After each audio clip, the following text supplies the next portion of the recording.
해 돋는 데에서부터 해 지는 데까지 여호와의 이름이 찬양을 받으시리로다. 하나님은 영이시니 예배하는 자가 영과 진리로 예배할지니라. 아멘.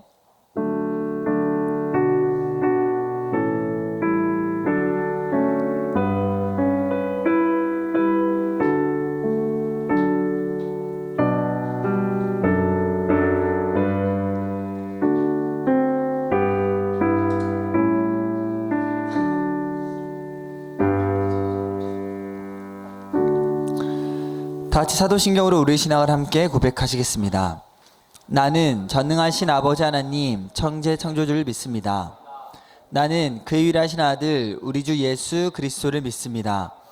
그는 성령으로 잉태되어 동정녀 마리아에게서 나시고 본디오 빌라도에게 고난을 받아 십자가에 못 박혀 죽으시고 장사된 지 사흘 만에 죽은 자 가운데서 다시 살아나셨으며 하늘에 오르시어 전능하신 아버지 하나님 우편에 앉아 계시다가 거기로부터 살아있는 자와 죽은 자를 심판하러 오십니다. 나는 성령을 믿으며 거룩한 공교회와 성도의 교제와 죄를 용서받는 것과 몸의 부활과 영생을 믿습니다. 아멘.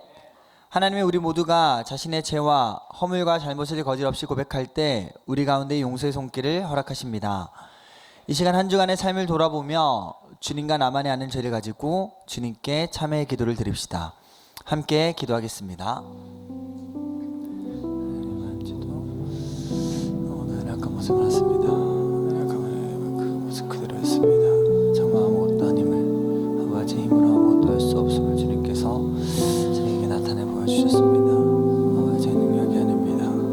아버지 저의 힘과 저의 노력과 아버지 만으로 절고 이룰 수 없음을 주님 고백하며 회개합니다. 주여 저를 불쌍히 여겨주시옵고 아버지 저희 가운데 은혜 베풀어 주시옵고 주님의 크신 사랑이 큰 능력이 아버지 오늘 이 시간 이 자리 가운데 아버지 저희 가운데 임할 수 있게 역사해 주시옵소서. 저의 연약함과 저의 낮음을 알고 주님의 높음을 찬양할 수 있는 저희 입술의 고백이 저희 삶의 고백이 되어질 수 있게 되어 원합니다. 주여 저희와 함께 해주시옵소서. 모든 걸 주께 맡겨드립니다. 함께 하시옵소서. 아멘. 저희 사랑과 함께 해주시기 원합니다.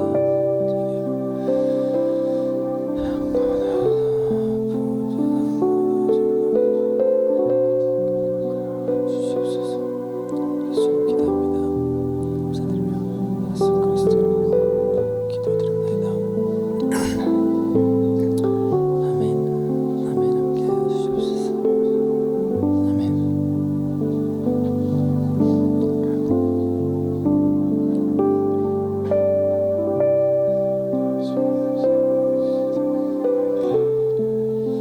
주님의 뜻이 저희 가운데 이루어지길 원합니다.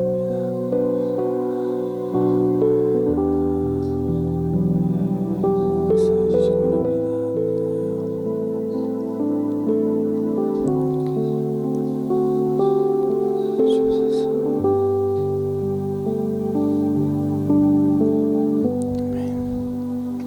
여호와는 긍휼이 많으시고 은혜로우시며 노하기를 더디하시고 인자하심이 풍부하시도다. 자주 경책하지 아니하시며 노를 영원히 품지 아니하시리로다. 동이 서에서 먼 것 같이 우리의 죄가를 우리에게서 멀리 옮기셨도다. 그러므로 이제 그리스도 예수 안에 있는 자에게는 결코 정죄함이 없느니라. 아멘. 오늘도 예배 가운데 오신 여러분들을 주님의 이름으로 사랑하고 또 축복합니다. 이 시간 우리의 낮음을 알고 또 하나님의 높으심 함께 찬양하는 귀한 시간 되었으면 좋겠습니다.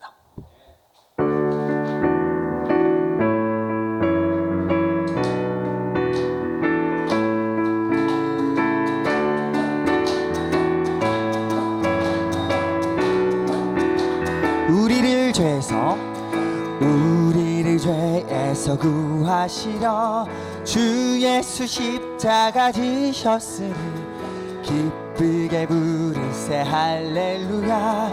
나 구원 얻었네. 찬송하세 찬송하세 주님 나를 구하셨네.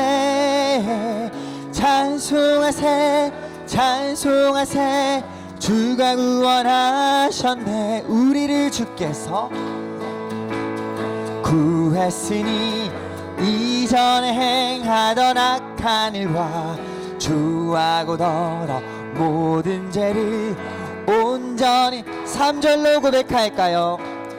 나 지금 죄에서 사함받아 거룩한 백성이 되었으니 이 육신 장막을 벗을 때도 겁날 것 없겐 찬송하세 찬송하세 찬송하세 주님 나를 구하셨네 찬송하세 찬송하세 주가 구원하시 우리가 이 세상 떠날 때에 예수의 손목을 굳게 잡고 영원히 즐거운 천국에서 주 함께 살겠네 찬송하세 찬송하세 주님 나를 구하셨네 찬송하세 찬송하세 주가 구원하 찬송하세 찬송하세 찬송하세 주님 나를 구하셨네 찬송하세 찬송하세 주 우리 마지막으로 고백할까요? 찬송하세 찬송하세 찬송하세 주님 나를 구하셨네 찬송하세 찬송하세 주가 구원하셨네 찬양하세 찬양하세 왕께 소리 높여 찬양 드리세 찬양하세 찬양하세 찬양하세 왕께 소리 높여 찬양 드리세 찬양 받기에 합당하신 주님 언제나 동일하신 주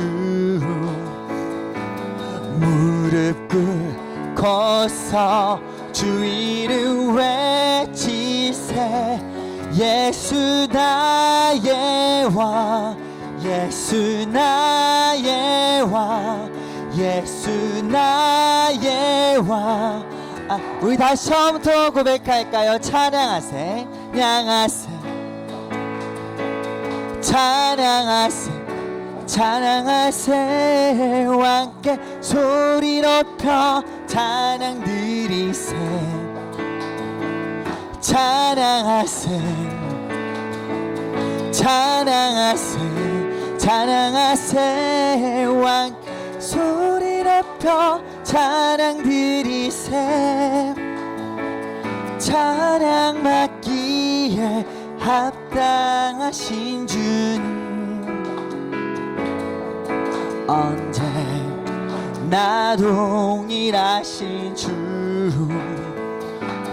무릎 꿇고서 주 이름 외치세 예수 나의 왕 예수 나의 왕 예수 나의 왕 예수 나의 왕 예수 나의 왕 예수 나의 왕 예수 나의 왕 아멘.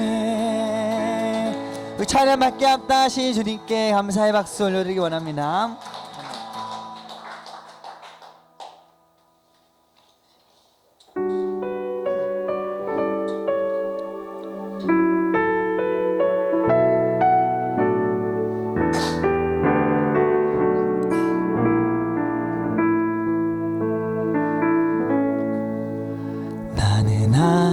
아무것도 아닙니다. 주님의 사랑이 없으면 나는 아무것도 모릅니다. 주님 주님의 지혜가 없으면 나는 아무것도 못합니다. 주님의 능력이 없으면 나는 한순간도 못 삽니다. 주님의 생명이 없으면 이제 내가 사는 거 아니요. 그리스도 내 안에 사시니 오직 그의 생명이 나의 생명, 나의 모든 날들도 주의 것. 나는 오직 한 분 바랍니다. 나의 아버지, 나의 구원, 나의 주. 아멘.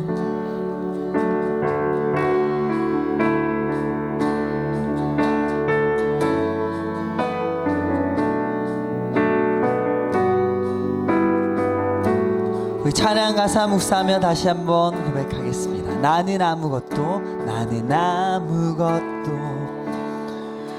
아닙니다. 주님의 사랑이 없으면 나는 아무것도 모릅니다. 주님의 지혜가 나는 아무것도 못합니다. 나는 아무것도 못합니다. 주님의 능력이 없으면 나는 한순간도 못 삽니다. 주님의 생명이 없음. 이제 내가 사는 것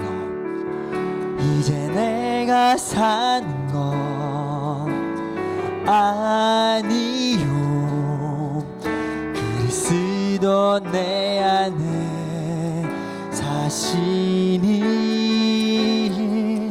오직 그의 생명이 나의 생명, 나의 모든 날들도 주. 이제 내가 사는 것 아니요. 이제 내가 사는 것 아니요.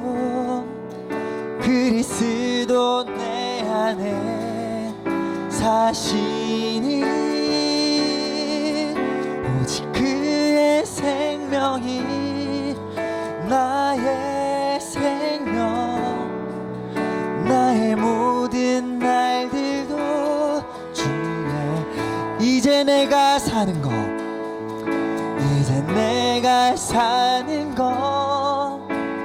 아니요. 그리스도 내 안에 사시니 오직 그의 생명이 나의 생명, 나의 모든 날들도 주의 것. 나는 오직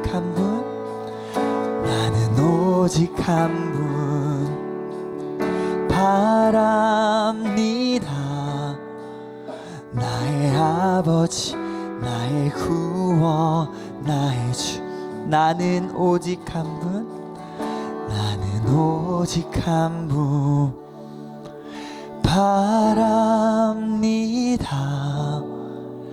나의 아버지, 나의 구원, 나의. 우리 마지막으로 고백할까요? 나는 오직 한 분 바랍니다. 나의 아버지, 나의 구원, 나의 주.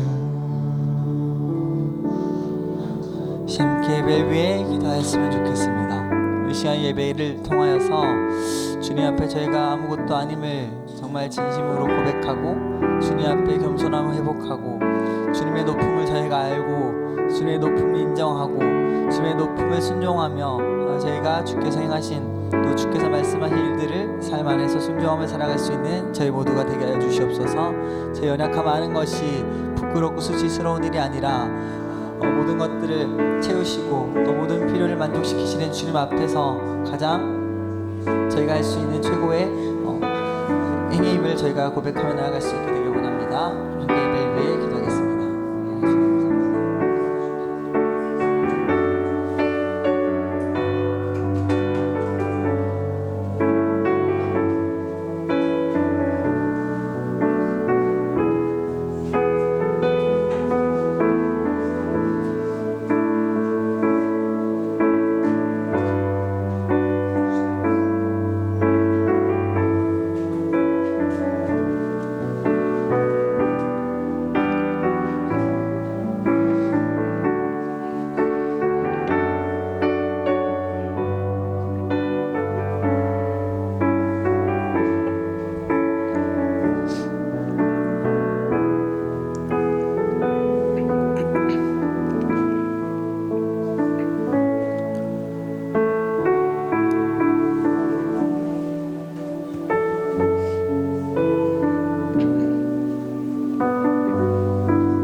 사랑과 은혜가 충만하신 하나님 아버지, 주일 아침 저희를 예배의 자리로 불러주시고 하나님 앞에 나와 올 수 있도록 은혜를 베풀어 주셔서 감사드립니다. 한 주간 주님이 주신 은혜 속에서 살아가게 하심에 감사드립니다. 한 주간도 세상의 바쁜 일상과 유혹 속에 살았고 알게 모르게 많은 잘못을 지으며 살았지만 오늘 예배를 하며 회개해야 하는 저희를 용서하여 주세요. 저희의 마음을 열어주시고 온전히 주님께만 집중할 수 있는 시간이 되도록 인도하여 주세요. 이 시간 드리는 찬양이 하나님께 기쁜 시간이 되도록 도와주시고 전해지는 말씀을 통해 저희 삶이 변화되게 하셔서 기도 가운데 하나님의 뜻을 더욱 깊이 깨달을 수 있게 하여 주세요. 성도님들이 주님의 사랑 안에서 하나 되고 세상 가운데 빛과 소금의 역할을 감당하게 하시고 특별히 아픔과 고난 속에 있는 분들과 일상 속에서 지친 성도분들에게 하나님의 위로와 평안이 치유될 수 있도록 도와주세요. 말씀을 전하시는 목사님께 성령의 충만함을 더해 주셔서 하나님의 음성이 선포되어 한 주간 하나님을 새기며 살아갈 수 있도록 도와주세요. 이 예배와 처음과 끝을 주님께 온전히 맡겨드리며 예수님의 이름으로 기도드립니다. 아멘.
하나님께서 우리에게 주시는 말씀은 사도행전 2장 1절에서 21절까지 말씀입니다. 사도행전 2장 1절에서 21절까지 말씀입니다. 신약 188쪽에 있습니다.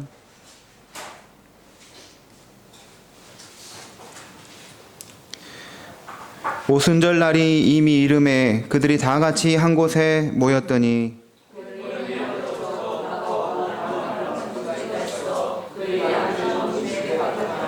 마치 불의 혀처럼 갈라지는 것들이 그들에게 보여 각 사람 위에 하나씩 임하여 있더니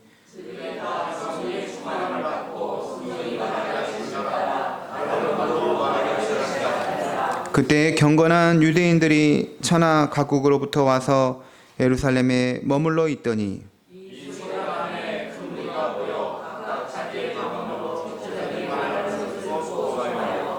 다 놀라 신기하게 여겨 이르되 보라 이 말하는 사람들이 다 갈릴리 사람이 아니냐.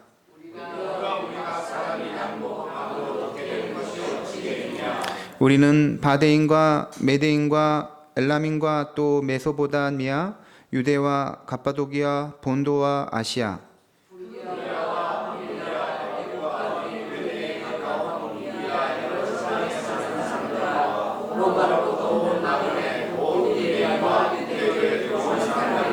그레데인과 아라바인들이라 우리가 다 우리의 각 언어로 하나님의 큰 일을 말함을 듣는도다 하고 또 어떤 이들은 조롱하여 이르되 그들이 새 술에 취하였다 하더라.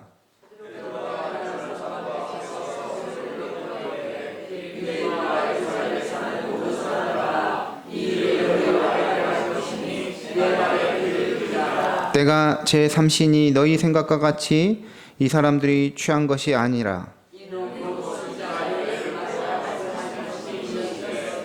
하나님이 말씀하시기를 말세에 내가 내 영을 모든 육체에 부어주리니 너희의 자녀들은 예언할 것이요 너희의 젊은이들은 환상을 보고 너희의 늙은이들은 꿈을 꾸리라.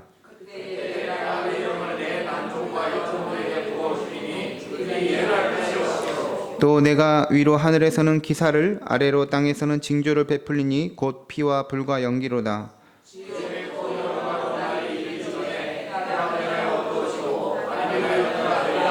같이 읽겠습니다. 누구든지 주의 이름을 부르는 자는 구원을 받으리라 하였느니라. 아멘. 이 시간에 김광선 전사님께서 하나님께 찬양 영광 올려드리겠습니다.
오늘 주일은 교회력으로 성령 강림 주일입니다. 성령 강림 주일은 기독교 역사에서, 교회 역사에서 가장 중요한 날이라고 할 수 있습니다. 왜냐하면 성령님이 강림하시지 않았다면 교회가 세워질 수 없었기 때문입니다. 이 땅에서 교회가 언제 공식적으로 시작됐습니까? 바로 성령님이 마가다락방에 임하셨을 때부터입니다. 성령님의 강림으로 인해 예루살렘 교회가 세워진 것입니다. 성령님이 강림하지 않았다면 교회가 세워지지 않았을 것이기 때문에 이런 이유에서 성령의 강림은 교회 역사에서 가장 중요한 날이라고 할 수가 있습니다. 예수님은 십자가에서 죽으시고 사흘 만에 부활하셨습니다. 그리고 제자들이 보는 앞에서 하늘로 올라가셨습니다. 예수님께서 하늘로 올라가시기 전에 제자들에게 마지막으로 분부하신 명령이 있습니다. 사도행전 1장 4절에 예루살렘을 떠나지 말고 내게서 들은 바 아버지께서 약속하신 것을 기다리라. 예수님은 내게서 들은 바라고 말씀하셨습니다. 너희들은 나에게서 이미 들었다. 내가 전부터 말한 것처럼 아버지께서 약속하신 것, 바로 아버지께서 약속하신 성령님을 기다려야 한다라는 것이죠. 누가복음 24장 49절에서도 볼지어다 내가 내 아버지께서 약속하신 것을 너희에게 보내리니 너희는 위로부터 능력으로 입혀질 때까지 이 성에 머물라 라고 하셨습니다. 예수님은 제자들에게 이미 말해 주었던 것입니다. 아버지 하나님이 너희에게 성령을 보내주시기로 약속하셨다. 그러므로 예루살렘 떠나지 말고 함께 모여 있으라 하신 것이죠. 아버지 하나님이 약속하신 성령이 임하시면 그때는 제자들이 어떻게 됩니까? 사도행전 1장 8절에서 오직 성령이 너희에게 임하시면 너희가 권능을 받고 예루살렘과 온 유대와 사마리아와 땅끝까지 이르러 내 증인이 된다 하셨습니다. 성령님이 너희들에게 임하면 너희는 권능을 받는다는 거죠. 말하자면 능력을 받는다는 것입니다. 능력을 받으면 예루살렘과 온 유대와 사마리아 땅끝까지 이르러 예수님을 증언하는 증인이 될 것이라는 것이죠. 예수님의 제자들인 사도들은 사도로서 예루살렘과 또 온 세상을 향하여 예수님을 증거하는 이 생명의 복음을 사역하는 데 있어서 가장 중요한 무기를 갖춰야 했습니다. 그것은 바로 성령님의 임재와 성령님의 권능의 역사인 것이죠. 그것 없이는 내 증인이 될 수가 없다라고 하신 것입니다. 마음만으로 되는 게 아니다. 생각만으로 되는 게 아니다. 예수의 영이신 성령님이 너희에게 임할 때 권능을 받아 나를 증거하는 증인이 될 것이다 하신 것이죠. 그렇기 때문에 예수님은 반드시 예루살렘 떠나지 말고 모여서 성령님의 임재를 기다리라고 제자들에게 마지막 분부, 명령을 하신 것이죠. 이 마지막 분부의 말씀을 하시고 예수님은 이제 하늘로 올라가셨습니다. 그리고 제자들과 예수님을 믿던 사람들 약 120명의 신도들이 이 마가의 다락방에 모여서 마음을 같이하여 기도하고 있었습니다. 오늘 말씀 사도행전 2장 1절은 이런 이유에서 제자들이 함께 모여 있었던 것입니다. 1절을 보시면 오순절 날이 이미 이름에 그들이 다 같이 한 곳에 모였다라고 합니다. 이 말씀은 우리에게 무엇을 말합니까? 교회란 무엇보다도 모이는 곳임을 우리에게 말해줍니다. 다 같이 한 곳에 모였을 때 성령님이 임하셨기 때문입니다. 예수의 이름으로 모인 곳에 성령님이 임하고 바로 거기가 교회가 되는 것입니다. 교회가 힘이 있고 참 위대한 사역을 다른 어떤 곳보다 많이 할 수 있었던 것은 교회가 잘 모였기 때문입니다. 교회만큼 잘 모이는 곳도 없습니다. 다른 종교들은 모이는 것을 그렇게 강조하지는 않습니다. 불교는 다 같이 모여서 하는 행사가 거의 없어요. 부처님 오신 날에는 이제 모이긴 하지만 대부분의 불교 신자는 개인적으로 절에 가서 조용히 갔다 오는 것입니다. 다른 대부분의 종교들도 규칙적으로 모이는 그런 게 별로 없습니다. 하지만 교회는 달라요. 교회는 규칙적으로 모이는 곳에 자기 정체성이 있습니다. 모여야 하는 근거가 많은데 또 십계명에도 분명하게 말합니다. 출애굽기 10장 8절에 안식일을 기억하여 거룩하게 지키라. 엿새 동안은 힘써 너 모든 일을 행할 것이니 일곱째 날은 아무 일도 하지 말라 하셨죠. 하나님이 6일 동안 하늘과 땅과 바다와 모든 것을 만들고 일곱째 날에 쉬었기 때문에 우리도 쉬어야 한다는 것이죠. 그리고 하나님께서 그날을 복되게 하시고 그날을 거룩하게 하셨다는 거죠. 일곱째 날 안식일에는 일을 쉬고 함께 모여서 하나님을 예배해야 한다라고 십계명에서 말하고 있습니다. 하나님은 이 7일 주기로 우리의 삶이 세워지기 원하십니다. 일주일 주기죠. 그래서 우리에게는 1년이 365일이지만 그 안에 7일이라는 한 주를 주기로 해서 52주 1년을 보내게 됩니다. 언제나 주일 중심으로 한 주가 시작되는 거예요. 주일을 중심으로 우리 인생이 삶이 세워지는 것이죠. 주일을 잘 지켜야 한 주가 승리하고 주일을 잘 지켜야 한 달, 1년도 다 승리할 수 있는 것입니다. 다 같이 모였을 때 성령님이 임하고 성령님이 임하면서 교회가 세워졌습니다. 그러므로 교회는 성령의 공동체이고 모이는 공동체이고 하나님이 주시는 약속을 붙드는 공동체임을 알 수가 있습니다. 우리가 주일에 교회에 오는 이유는 하나님 주신 약속을 붙들기 위해서입니다. 하나님께서 우리에게 말씀이라는 약속을 주시는 것이죠. 그 말씀을 붙들고 승리하기 위해서 주일에 교회에 오는 것이죠. 교회는 두 가지로 정의할 수가 있습니다. 하나는 모이는 교회이고 다른 하나는 흩어지는 교회입니다. 교회는 먼저 모이기 위해서 존재하는 공동체이고 동시에 세상에 보내지기 위해서 존재하는 공동체인 것입니다. 모이는 교회는 함께 모여서 예배하며 영적으로 힘을 얻고 회복이 되는 것이죠.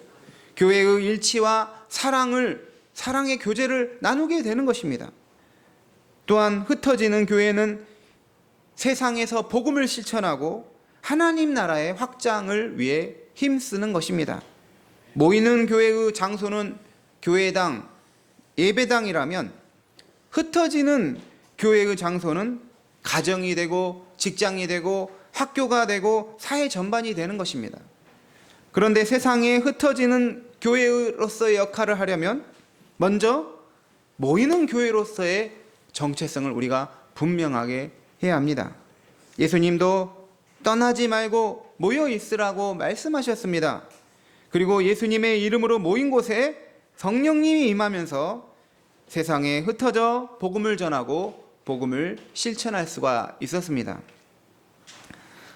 제가 개인적으로 지금 같이 성경 공부 교재를 만드는 곳에 참여하고 있는데 세 번째 만났는데 한 달에 한 번씩 전 총회장님과 목사님 10분과 함께 같이 만나면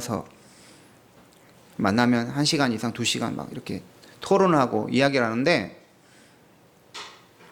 이 성경 공부 주제를 만드는 거죠. 어떤 주제로 만들까?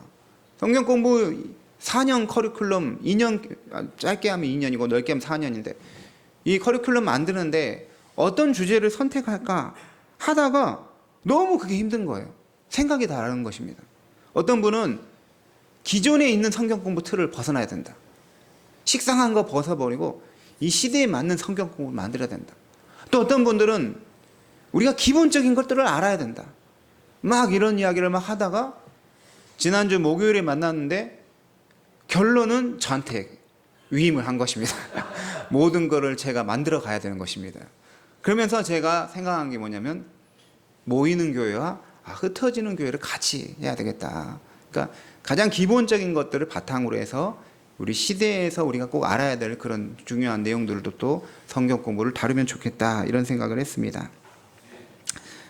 그래서 제자들이 예루살렘을 떠나지 않고 마가다락방에 모였을 때 거기에서 무슨 일이 일어났습니까? 2절을 보시면 호련히 하늘로부터 급하고 강한 바람 같은 소리가 있어 그들이 앉은 집에 온 집에 가득하며 이렇게 말합니다. 성령님이 임하는 것을 강한 바람 같은 소리라고 했습니다. 그 강한 바람 같은 소리가 온 집에 가득했다는 거죠. 또 3절을 보시면 마치 불의 혀처럼 갈라지는 것들이 그들에게 보여 각 사람 위에 임하여 있더니라고 합니다. 불의 혀처럼 이제 갈라지는 것들이 보였는데 그게 어떻게 임했다는 거예요? 각 사람에게 임하였다라는 것이죠. 약속하신 성령님을 모여서 기다리는 제자들에게 호련히 강한 바람과 불의 혀처럼 갈라지는 현상이 있었는데 왜 호련이라는 표현을 사용했을까요? 제자들이 성령님의 강림을 기다리고 있었어요.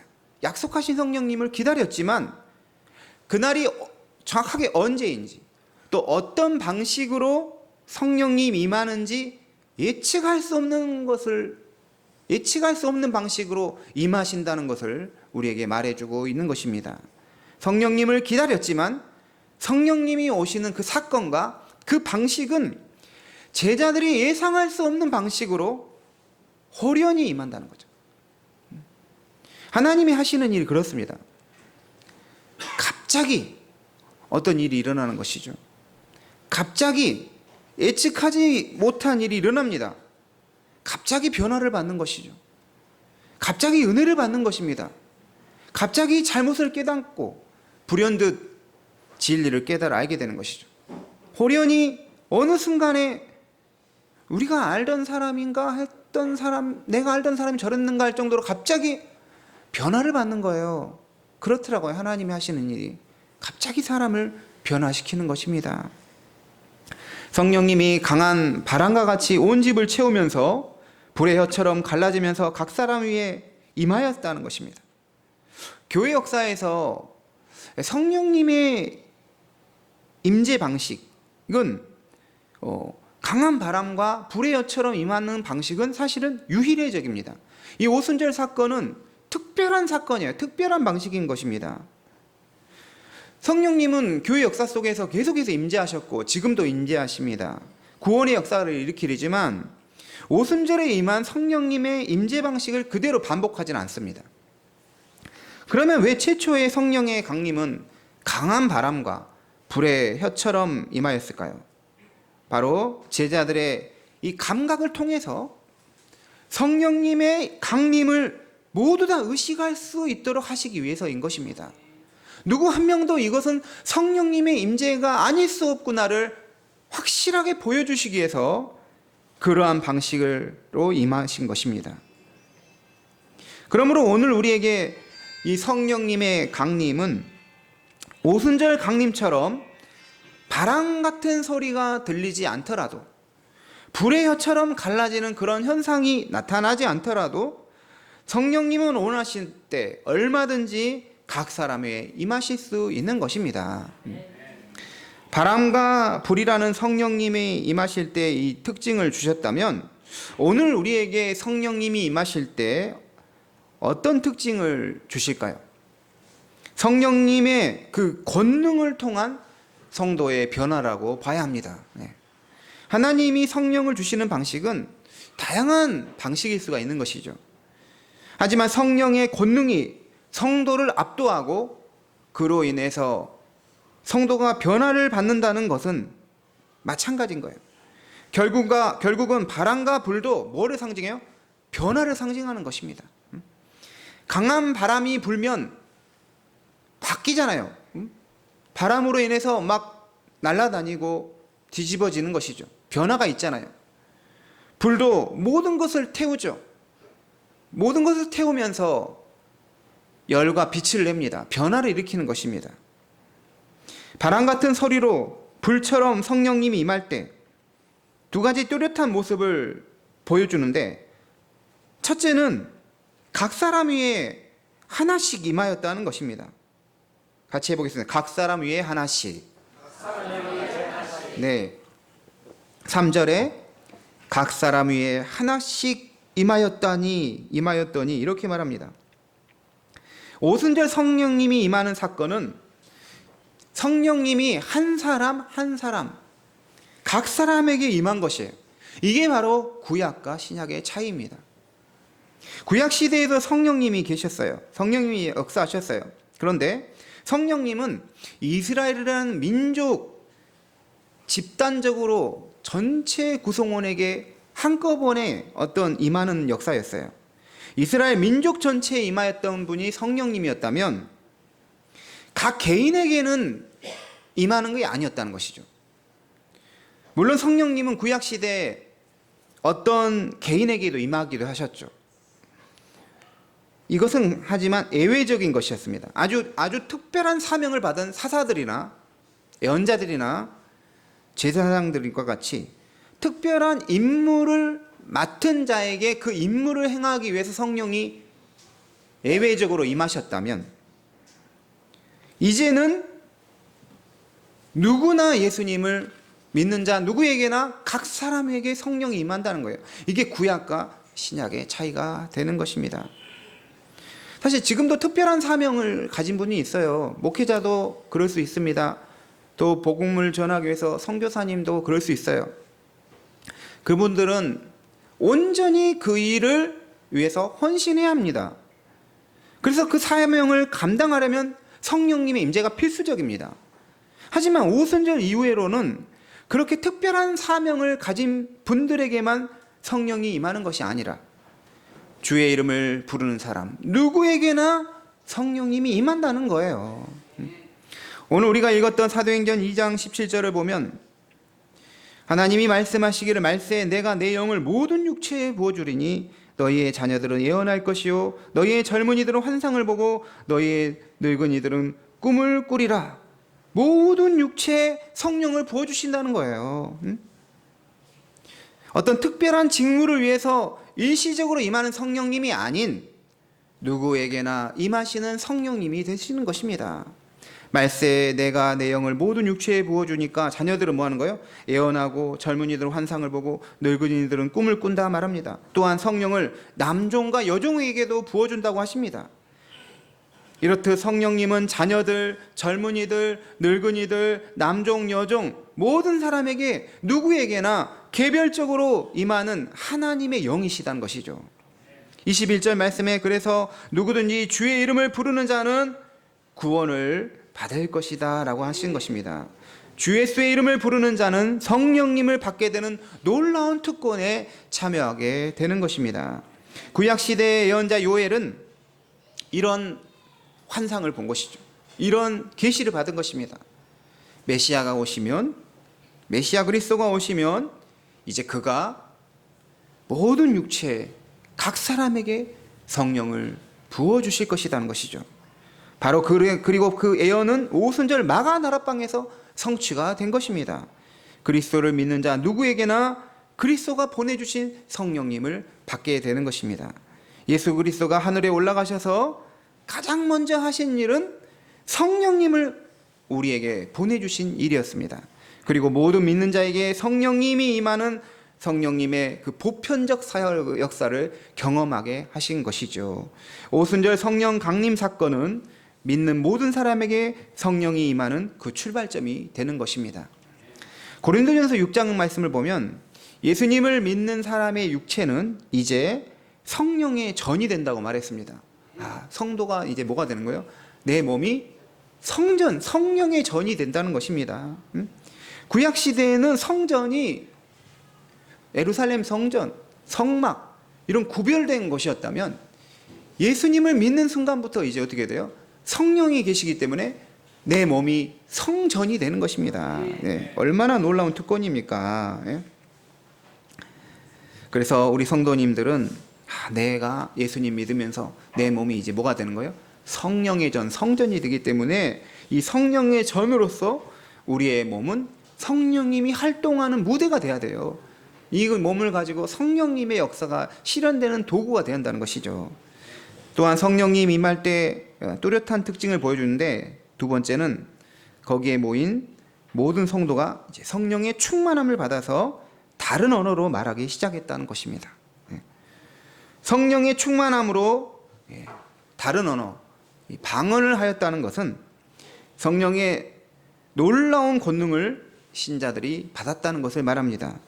6절 말씀 보시면 성령님이 이 소리가 나매 큰 무리가 모여 각각 자기의 방언으로 제자들에게 말하는 것을 듣고 소동하여, 또 4절에 그들이 성령의 충만함을 받고 성령이 말하게 하심을 따라, 성령이 말하게 하심을 따라 다른 언어들로 말하기를 시작하니라, 이렇게 말합니다. 그래서 이제 각각의 언어로 말하니까 7절 말씀 보시면 다 놀라 신기하다 여겼습니다. 보라, 이 사람들은 갈릴리 사람이 아니냐. 8절에 우리 각 사람이 난 곳, 자기 지역에서 태어난 곳의 언어로 말을 하는 것을 듣게 되니까 신기한 거죠. 방언을 하는 제자들은 어디 사람이에요? 이스라엘 사람, 그것도 갈릴리 지역 사람이었습니다.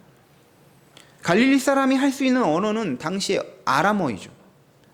일상어는 아람어였어요. 그리고 조금 배운 사람은 헬라어를 했습니다. 헬라어는 로마가 제국을 이제 다스릴 때 쓰는 공용어였습니다. 행정 언어였습니다.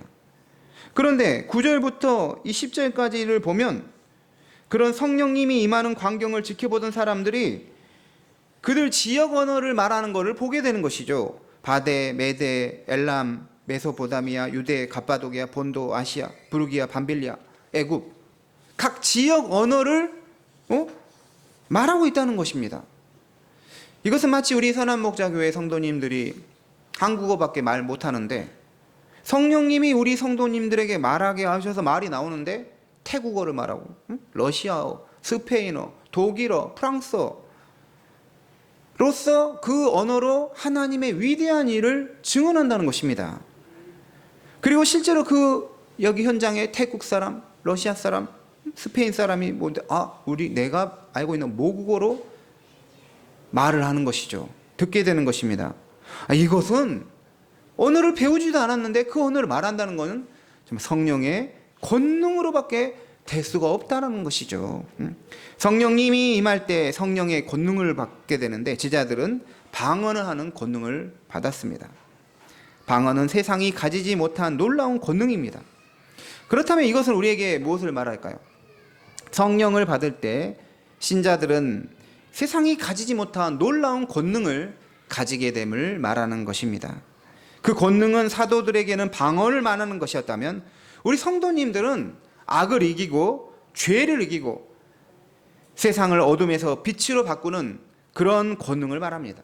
성령님이 임하 역사를 하면 성도는 그가 성령의 권능으로 변화와 능력이 있게 됨을 말하는 것이죠. 우리가 실제로 무슨 다른 나라 언어를 하게 된다 이런 게 아니라 권능의 역사를 그런 식으로 보여주었던 것입니다. 교회의 일뿐만 아니라 모든 주님의 일은 성령의 권능으로 일을 해야 합니다. 성령님을 의지해서 성령님이 주시는 은사로 능력으로 일할 때 성령님의 열매가 맺어지게 되는 것이죠. 우리 성도님들도 함께 기도해야 합니다. 우리 교회와 성도님 모두가 성령 충만을 구하고 성령의 권능 가운데 초대교회 사도들처럼 성령님께 능력 있게 쓰임받는 자 되도록 기도해야 되는 것이죠. 성령님의 권능 중에 가장 위대한 권능은 이 생명의 복음이 언어의 장벽을 뛰어넘어서 온 세상으로 전파되게 하신 것입니다. 사도들은 각기 다른 언어로 방언을 했다는 사실은 성령의 권능 가운데 앞으로 온 세상이 복음화 될 것이라는 것을 우리에게 보여주고 있는 것이죠. 창세기 11장을 보시면 본래 인간의 언어는 하나였는데 인간의 교만과 죄로 인해서 언어가 나누어지고 갈라지게 되었습니다. 그러면서 서로 대화가 안 되게 됐죠. 의사소통이 단절이 되게 되었습니다. 그런데 오순절 성령이 임하면서 서로 다른 나라의 언어들을 사도들이 말을 하기 시작했습니다. 바벨탑 사건은 인간의 죄로 인하여 언어가 나누어지고 의사소통이 단절되고 파괴되는 결과를 가져왔다면 성령님의 역사는 그 반대로 나누었던 언어가 서로 하나가 되고 단절되고 파괴되었던 그 의사소통이 다시 회복되는 놀라운 역사를 가져가게 됐다는 거예요. 이 점에서 우리가 이 말이 안 통한 사람은 성령의 사람이 아닐 수가 있는 거예요. 자기 말만 하는 건 성령의 사람이 아닌 거예요. 대화를 할 수 있어야 되는 것입니다. 어떤 사람이라고라도 대화를 하려고 해야 되는 거죠. 성령의 사람은 의사소통하는 걸 할 줄 아는 사람인 것입니다. 사도행전에서 성령은 예수님이 보내신 영이었습니다. 그렇기 때문에 성령님이 임하는 곳마다 예수의 복음이 증거되는 역사가 일어나는 것이죠. 그런데 서로 다른 언어를 말하는 것 때문에 예수님의 복음이 온 세상에 전파되는 것이 방해를 받을 수 있었습니다. 하지만 성령님이 임하면서 사도들이 각기 다른 방언을 했다는 것은 성령님의 능력 가운데 언어의 장벽을 뛰어넘어 복음이 전파되는 것을 우리에게 말해주는 것입니다. 현재 전 세계 언어는 7,400개 정도의 언어의 수가 있다고 합니다. 그 중에 성경이 번역된 언어는 3,800개 정도의 언어입니다. 언어 수로는 절반도 안 되지만 이제 사람들이 실제로 쓰는 언어의 비중으로 보면 97.4%의 언어가 성경이 이미 부분적으로 또 다 번역이 된 거예요. 아까 말한 것처럼 이 절반 7,400개 중에 3,800개가 번역되는데 그 중에 절반은 정말 소수 사람들의 언어인 것이죠.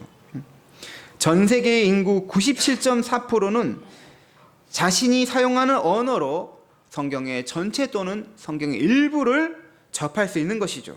말하자면 대부분의 사람이 자기 언어로 하나님의 말씀을 읽을 수 있다는 거예요. 들을 수 있다는 것입니다. 이것은 우리는 성령님의 권능의 역사로 봐야 하는 것입니다. 얼마나 대단한 거예요. 이 불경이 번역된 것은 많지 않습니다. 하지만 성경은 정말 지금도 계속 번역되고 지금도 계속해서 읽혀지고 있다는 것입니다. 또한 지금도 해외로 파송된 선교사님들은 이 언어의 장벽을 넘어서 복음 전파의 사역을 하고 있습니다. 이것은 계속되는 오순절의 성령의 역사인 것입니다. 오순절 성령 강림 사건이 지금도 많은 나라를 통해서 선교사님들이 그들의 언어를 배우고, 선교를 하려면 먼저 뭘 배워야 돼요? 언어를 배워야 됩니다. 그곳에서 또 함께 살면서 복음을 전파하는 것을 통해서 지금도 계속 성령 강림의 역사가 일어나고 있다는 것입니다. 그러니까 예전 사건을 한 번 끝난 게 아니라 지금도 의사소통을 통해서, 성경의 번역을 통해서, 선교사님들의 사역을 통해서, 복음이 전파되는 사역을 통해서 성령의 역사가 계속되고 있다는 것이죠. 네. 사도행전 2장 43절에서 46절을 보면 오순절 성령이 임한 후에 사도들이 얼마나 서로 친밀한 사랑의 교제를 나누었는지를 알 수가 있습니다. 우리 성령님 임하고 성령 충만하다는 것이 결국 무엇이죠? 서로 마음을 나누고 물질을 나누고 의사소통하고 대화하고 분열되고 싸우고 이런 게 성령 역사가 아니다는 거죠. 바벨탑의 역사인 것입니다. 믿는 사람이 다 함께 있어 모든 물건을 서로 통용하고 또 재산과 소유를 팔아 각 사람의 필요를 따라 나눠주며 날마다 마음을 같이하여 성전에 모이기를 힘쓰고 집에서 떡을 떼며 기쁨과 순전한 마음으로 음식을 먹고 하나님을 찬미하며 또 온 백성에게 친송을 받았다라고 말합니다. 성령이 임하는 곳마다 이런 열매가 나타나는 것입니다.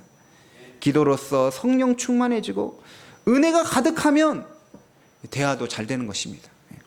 소통도 잘 되는 거예요.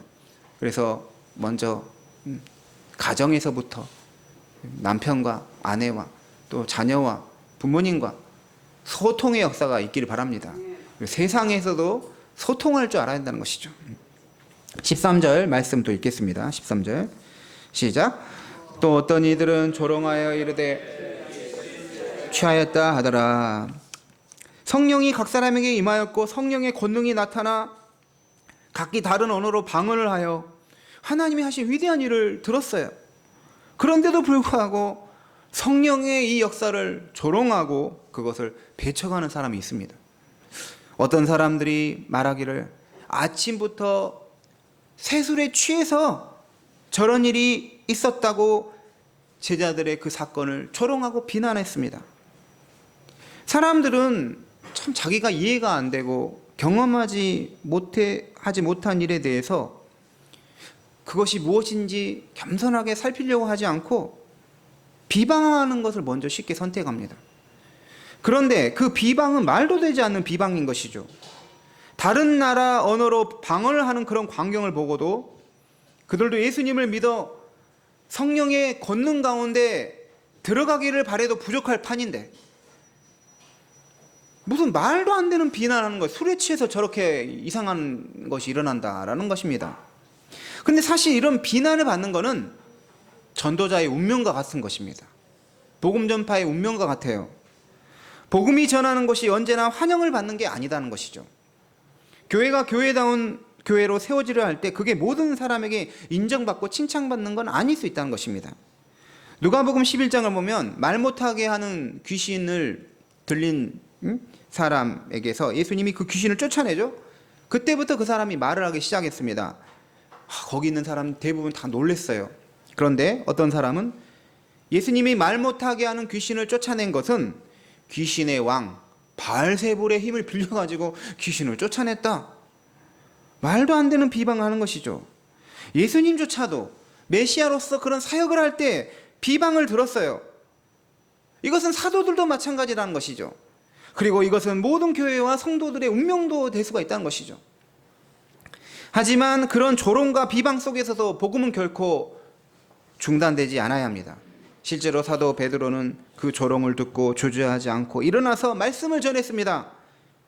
베드로는 무엇보다도 먼저 사실을 바로잡았어요. 15절 보시면 때가 제3시니, 이 제3시라는 건 오전 9시라는 말이에요. 이 사람들이 술에 취한 것이 아니라 요엘 선지자가 예언한 성령을 받고 그 충만함으로 말한 것이다 라고 해명해 줬죠. 말씀을 가지고 풀어주었습니다. 우리 교회와 그리스도인은 선한 일을 하고도 성령의 권능으로 사역을 하고도 욕을 먹을 수도 있고 비방을 받을 수도 있어요. 그럴 때 멈추지 않고 계속 복음을 전하고 또한 비방받는 것에 대해서 그렇지 않다라고 설명도 할 수 있어야 한다는 것이죠. 우리가 선한 일을 할 때 그것에 대해 좋지 않게 평가하고 심지어 비방을 받는다 해도 그런 비방과 평가로 인해서 낙심하고 절망할 것이 아니라 더욱더 그 일에 힘을 쏟아야 한다는 것이죠. 그게 바로 성령님의 사람의 모습인 것입니다. 한두 번 안 좋은 말 들었다고 기분 나쁘다고 나 이거 안 하겠다 이렇게 해서는 안 된다는 것이죠. 오늘의 말씀을 마치도록 하겠습니다. 예수님은 약속하신 성령님을 기다리라 하셨어요. 믿음의 사람은 이 하나님의 약속의 말씀을 붙잡고 기다릴 줄 알아야 돼요. 하나님의 때가 있는 거예요. 말씀이 이루어질 때가 있어요. 그때까지 우리가 말씀을 붙들어야 됩니다. 약속을 붙들어야 합니다. 교회의 시작은 성령님의 강림에 있었습니다. 기독교의 시작은 성령님이 우리 안에 계시는 것으로부터 시작이 되었죠. 우리 선한 목자 교회를 세우시는 이는 성령님이십니다. 우리를 예수님 믿는 그리스도인으로 세워주시는 이는 성령님이셔요. 교회가 세워지고 성도가 구원받는 일은 성령님의 다 사역인 것입니다. 성령님이 우리 교회와 성도님 안에서 구원의 사건을 일으키시고 성령 충만하게 하셔서 언어의 장벽을 뚫고 하나님의 복음을 온 세상으로 전파하게 하실 것입니다. 성령 충만하여 성령의 권능으로 하나님이 하시는 역사를 경험하시는 성도님 모두 되시기 바랍니다. 기도하겠습니다. 하나님 아버지, 오순절에 성령님을 보내주신 것 감사드립니다. 그 성령님이 우리 안에 계십니다. 예수님을 믿음으로 구원받는 데 있어서 성령님의 역사입니다. 예수를 주로 고백하는 것은 성령이 아니고는 할 수가 없다 했습니다. 나는 죄인이고 예수님 필요합니다. 예수님 나의 구원자입니다. 고백하며 성령의 역사 안에 다 들어가는 우리 성도님 되게 도와주시옵소서. 하나님, 이 성령의 권능 가운데 마귀를 이기고 죄를 이기고 승리하는 성도님 다 되게 도와주시옵소서. 우리의 언어가 생명을 살리는 언어, 의사소통이 되는 언어, 사람을 세워가는 언어가 될 수 있도록 도와주시고, 지금도 복음을 전하기 위해서 다른 나라에서 언어를 배우고 헌신하는 선교사님을 위해서 기도하고 또 후원하는 복된 성도님 다 되게 도와주시옵소서. 하나님의 말씀이 온 세상에 가득하는 것을 꿈을 꾸고 기도하는 우리 성도님 되게 도와주시옵소서. 감사드리며 예수님의 이름으로 기도드립니다. 아멘.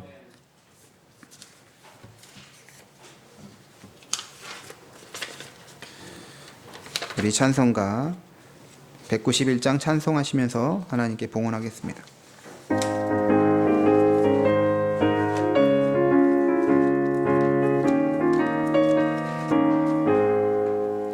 내가 매일 기쁘게 일행함은 주의 팔이 나를 안보함이요 내가 주의 큰 복을 받는 참된 비결은 주의 영이 함께함이라 성령이 계시네 할렐루야 함께하시네 좁은 길을 걸으며 밤낮 기뻐하는 것 주의 영이 함께함이라 전에 죄에 빠져서 평안함이 없을 때 십자가의 공로 힘입어 그 발 아래 엎드려 참된 평화 얻음은 주의 영이 함께함이라 성령이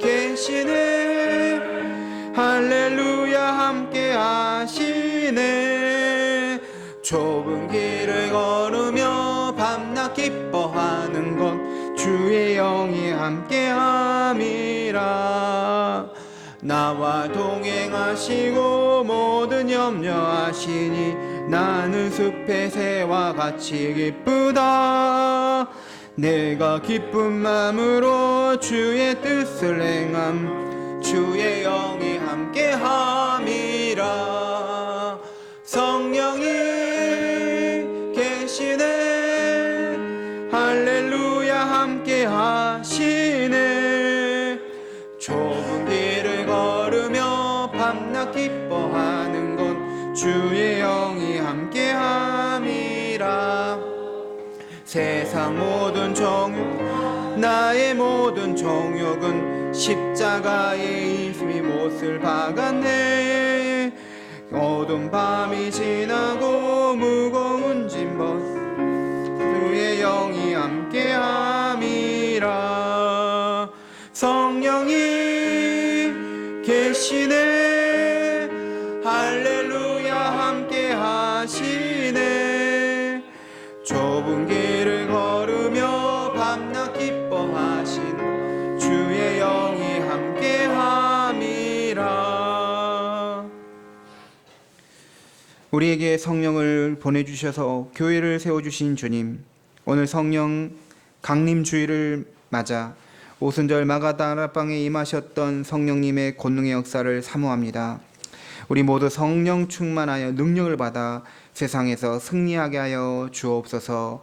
모여서 마음을 같이하여 기도할 때 성령님이 임하신 것처럼 우리 선한 목자교회 모든 성도가 주일 예배를 철저하게 지키고 함께 모여서 은혜와 축복을 받게 하옵소서. 우리 교회가 성령 충만하여 주님이 기뻐하시는 교회가 되게 하시고 성령의 사역을 이어가는 교회가 되게 하옵소서. 우리 교회가 먼저 모이는 교회가 되게 하시고 또한 흩어지는 교회가 되어서 세상에 그리스도의 향기를 내게 하옵소서. 기쁜 마음으로 드리는 이 예물이 교회를 바르게 세워가고 온 세상에 복음을 전하는 데 사용되기를 원합니다. 세상 사람들이 교회와 성도를 오해하고 때로는 비방한다 하더라도 베드로처럼 담대히 복음을 다시 증거하며 비방 속에서도 멈추지 않고 주님의 일을 계속하게 하옵소서. 이 예물을 받으시는 주님, 우리를 성령님의 전으로 삼아주시고 이 몸이 성령의 전이라는 이름에 맞게 거룩하게 살게 하여 주옵소서. 예수 그리스도의 이름으로 봉헌의 기도를 드립니다. 아멘. 교회 소식을 안내하도록 하겠습니다. 오늘은 말씀드린 것처럼 성령 강림 주일입니다. 우리 성령 강림 주일에 다시 한번 우리가 성령님을 사모하고 성령님의 역사를 사모하면 성도님 되시면 좋겠습니다. 같이 인사하겠습니다. 하나님의 약속을 붙듭시다. 하나님의 약속을 붙듭시다. 성령 충만합시다. 성령 충만합시다. 성령의 권능을 가집시다. 성령의 권능을 가집시다. 우리 성령님은 그리스도의 영이시기 때문에 말씀의 영이십니다. 다음 주부터 성경 공부하겠습니다. 그래서 성령님을 따라 말씀을 열심히 공부하겠습니다.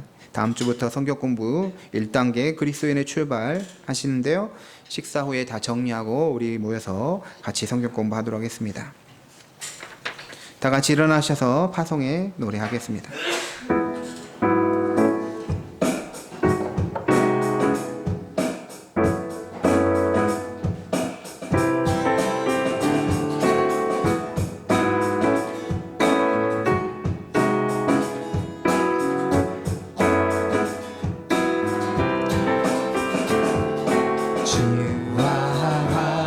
지길 가는 것 즐거운 일 아닌가. 우리 주님 걸어가신 발자취를 밟겠네. 한 걸음 한 걸음 주 예수와 함께 날마다 날마다 우리 걸어가리. 아프나 이 같은 우리 미련하고 약하나 주의 손에 이끌려 생명길로 가겠네.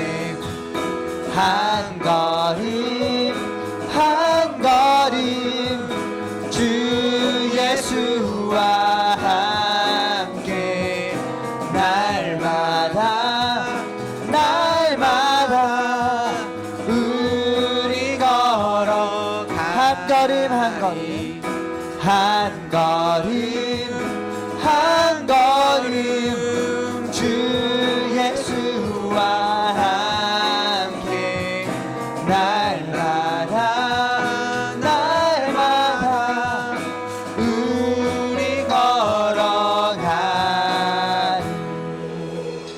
우리 주 예수 그리스도의 은혜와 하나님 아버지의 크신 사랑과 성령의 교통하심이 하나님의 약속을 붙들고 성령 충만하여 성령의 권능 가운데 주의 복음 사역을 하기 원하는 모든 주의 자녀들을 위해 지금부터 영원토록 함께 하시길 간절히 축원하옵나이다. 아멘.